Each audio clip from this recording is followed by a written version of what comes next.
Charlie's Angels for Nintendo Gamecube. I look at this game and I ask myself, why did I pick this up again? Let's put aside the fact that this game has something of a piss-poor reputation because yeah, I've played and procured numerous games with somewhat piss-poor reputations, that's not beyond me, but I ask again, why did I pick this up? Because I've never watched either of the two Charlie's Angels flicks that this game is largely based on, nor am I remotely familiar with the original television series that said movies were a reimagining of. I've never seen the Charlie's Angels pinball machine, that was way before my time, so I'm probably the furthest thing from this game's intended target audience, whatever that may entail, because I haven't a flippin' clue. So I honestly couldn't tell you what compelled me to go out and buy this. Oh wait, I remember. The flea market offered 3 cheapo GameCube games for 25 bucks, and the only game from the cheapo pile that I had any real interest in was Beautiful Joe 2, which alone would have been 10 bucks to pick up. Of course, 3 cheapo GameCube games for $25 was 3 cheapo GameCube games for $25. So I ended up picking up 2 more to round out the pack. Charlie's Angels, and Incredible Hulk Ultimate Destruction, which I've heard some pretty good things about, so that might be interesting to an extent I suppose.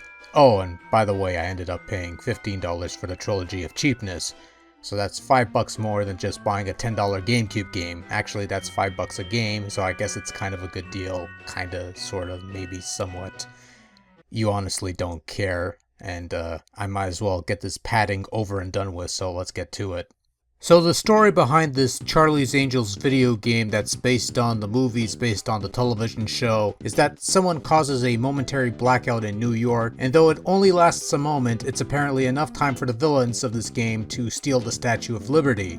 So if you have a memory card, you could create a save file and give your file a save name or something, and if you don't have a memory card, the game apparently loops after a couple levels, but then again, if you don't have a memory card for your GameCube these days, then you probably shouldn't be owning a GameCube. I'm just saying, you know, memory cards are cheap. They make them for the Wii, even though the Wii doesn't, or they used to, or I'm really dragging this out, aren't I? Anyways. So the game starts you off at a bikini contest because fuck you, that's why you start off at a bikini contest. Sure, why not? And then you start beating up dudes with either awkward looking punches or awkward looking kicks. You could do a really floaty jump and then execute a bicycle kick of sorts, which is supposed to be effective, but ultimately I found that just mashing the kick button ad nauseum gets the job done just as well. At least for both bikini-clad Natalie, played by Cameron Diaz, and bikini-clad Alex, played by Lucy Liu. When you eventually get to play as fully clothed Dylan, played by Drew Barrymore, you'll want to mash the punch button repeatedly since her kicks aren't as good and at least Drew's punches look like punches and not whatever the hell this is supposed to be. So you beat up a bunch of dudes and then an arrow shows up telling you where to go. These levels don't look like much, but they look vast enough that you want to do a bit of exploring, but shit, who needs that? Once you get to the next round of bad guys to beat up, invisible walls will block any attempt at backtracking. Invisible walls will also prevent you from exploring any more of the level that isn't part of your designated path or something. There's no branching paths or anything of the sort either. Just follow the arrow, beat up the bad guys, go near a glowing thing to activate the next segment featuring some other angel, or maybe even climb a ladder. Lather, rinse, repeat, that sort of thing. Once you get past the harbor stage, the game theoretically gets better. You eventually get a minor upgrade to your moveset, which involves mashing the button enough times to perform a combo, and eventually you'll learn a throw move that's not quite as useful as just mashing buttons. Indeed, mashing buttons is all you really need to do in Charlie's Angels. That and climb the occasional ladder that takes 5 hours to climb, and yes, you actually have to climb them. It's not an automatic thing or a cutscene. If you let go of the stick while climbing, they stop climbing or something, so...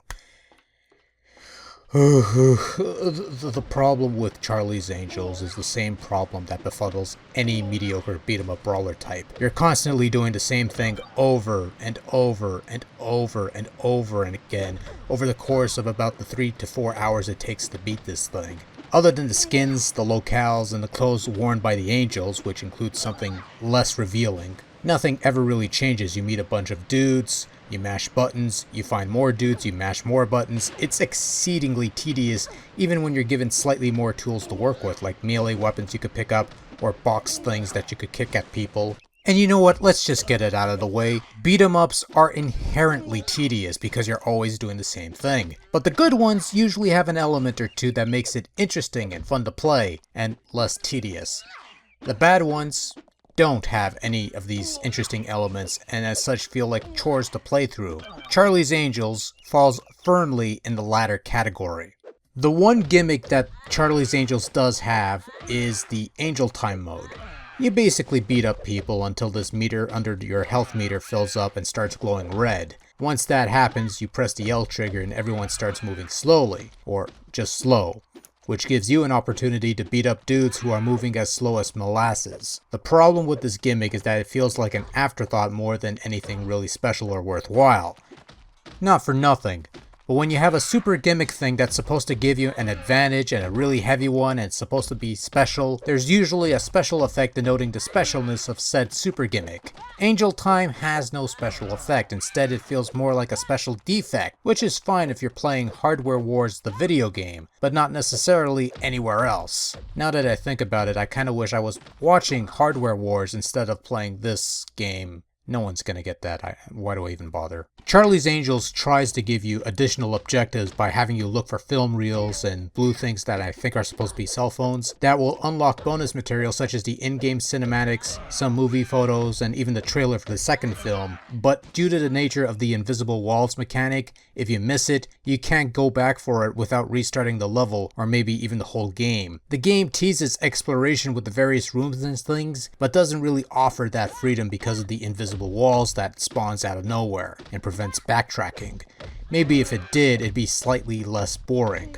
Slightly. Stretching it, I'm sure. At the very least, Charlie's Angels controls alright, kind of, sort of. You use the stick to move around, you have attack buttons to mash, you have a jump button that works, even if the jumping is kinda sort of floaty shit, and you have an auto-lock feature that lets you focus on a target at a time, though quite honestly, if a bunch of dudes are ganging up on you, you really don't need this feature.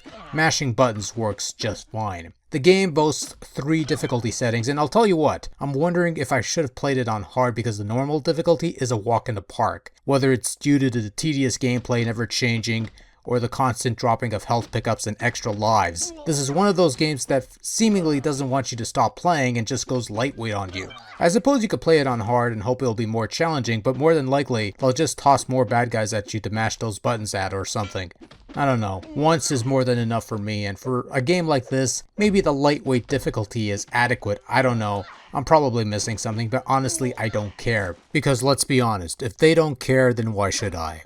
Charlie's Angels looks dreadful. This is supposed to be an early Gamecube release, or PlayStation 2 release if you're in Europe, but the in-game graphics looks like a game that could have been released as a launch title for the Nintendo 64. Blurry textures, unappealing characters, level design, and set pieces that are blander than bland. The idle animations that the Angels do are, I suppose I could give the developers some credit in giving the Angels different outfits for different locations, but that's pretty faint praise, I'm afraid. Just about the only thing that looks good, and I'm using those terms loosely, are the video cinematics, which are about as good as what you'd expect out of a PlayStation game, maybe slightly better quality. I don't know, this just doesn't look good in the slightest. For obvious reasons, and also less obvious reasons, this video contains no in-game music.